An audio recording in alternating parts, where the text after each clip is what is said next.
Hi everyone, welcome back to Plant Boy. If you're new here, my name is Cade.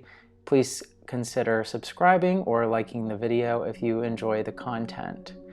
Big news just today, the day that I'm filming, which is the day before that we are releasing this video, I actually applied for the YouTube creator kind of partnership thing, so that's very exciting. I just want to say thank you to everyone that has continued your support and subscribed and interacted. It's been a really awesome journey thus far, and we are going to be discussing some giveaway details at the end of this video, so stick around for that. I'm going to have a more dedicated video about that later in the week, but stick around.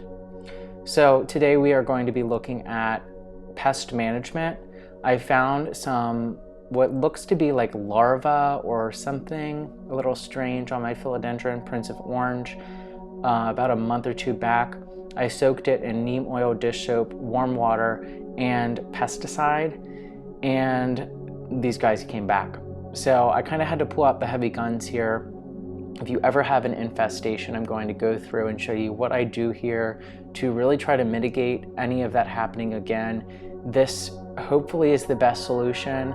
I would definitely recommend going this route if you are seeing something that is kind of being a little bit stubborn in terms of hard to treat. So let's watch this footage that I have filmed, and I'll kind of walk you through what I'm doing here. So we can see here, it's kind of hard to focus on these little bugs because they're so small, but they're these little tiny like larvae, gnats, mites, something. So what I'm going to do is I'm going to pull this plant out of its pot. We can see here how that looks. And the idea here is going to be get all of that soil off of the root ball. So I'm going to really kind of try to separate the roots as best I can and pull out any excess soil. And from there on forward, I'm actually going to take a hose to the root ball and attempt to rinse off as much soil from the root ball as possible. This way, any kind of larva or anything like that is going to be washed out of the soil, or eggs or anything like that will be washed away, which could definitely be the case if the larva is laying things in the soil. We definitely want to get any kind of infested soil away from this plant to try to mitigate any possibility of these pests coming back. So you can see I'm doing my best to break up the root ball. This is actually several plants put together, so it's quite a entangled root ball. So just do your best. It's okay if you damage these roots. You can actually even prune the roots some, and that should not be a huge deal. You can see we're kind of getting there, and now I'm going to go over every single piece of the foliage, the top side and the underside, and rinse it with this kind of fan setting on my hose to try to make sure that any kind of mites or pests or anything like that are rinsed off. And here we can see the final result. There's hardly any soil left on that root ball. Everything is rinsed off as best as I could get it. And now I'm going to repot that plant. I'm actually using the same pot. However, I did use a bleach solution to clean this pot off to kill any kind of microbes or pests or anything like that that may be on the pot still. I'm just going to pot this up like normal with a sterile, fresh potting mix. Again, making sure that I am keeping an eye out for any kind of pests in the future as well. We really want to make sure that we are monitoring our houseplants and making sure that there are no pests on them. And if you do see them, it's best to get ahead of the curve and treat them as soon as possible rather than letting them go until it gets too bad. That can definitely be a little devastating.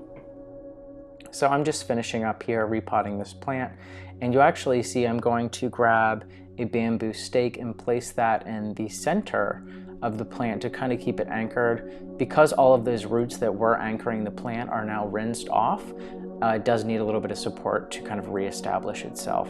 So there we go. So it's really as simple as that. You really want to make sure that you are wiping off your foliage regularly, monitoring for pests, and if you do see them, try using a neem oil or a pesticide first, getting the underside and the top part of the foliage. And if that's not working, then you might want to consider going a more heavy-duty route like this. This is much more time-consuming, but if you have a plant that you really want to keep pest-free, which should be all of them, but if it's, one of 70 spider plants, you could definitely consider just composting that or trashing it. Whereas this Prince of Orange, I really wanted to put in the extra effort to save this plant and also show you guys what I do in this kind of scenario. I'm going to be making sure that I spray this with pesticide and or neem oil pretty regularly.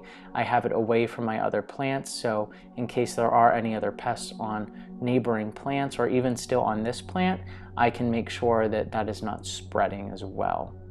So I hope that this was helpful, and I hope that maybe you learned something, or hope that you understand the technique that I'm using here a little bit more. Let me know if you guys have any ideas specifically for a giveaway for this milestone that we have reached. I'm thinking of doing probably a gift card or maybe even a plant of my own. I think the gift card would be a better option. That way I can make sure the person has a gift card for the country that they reside in, and they can also purchase what they're looking for specifically. I will have a more dedicated video on this later in the week, and we will get into all of the details about how to enter, when the drawing will be, so on and so forth. So thank you all again for sticking around. My socials are linked below if you would like to engage on other platforms, and I will see you all in the next video, I hope. Bye guys.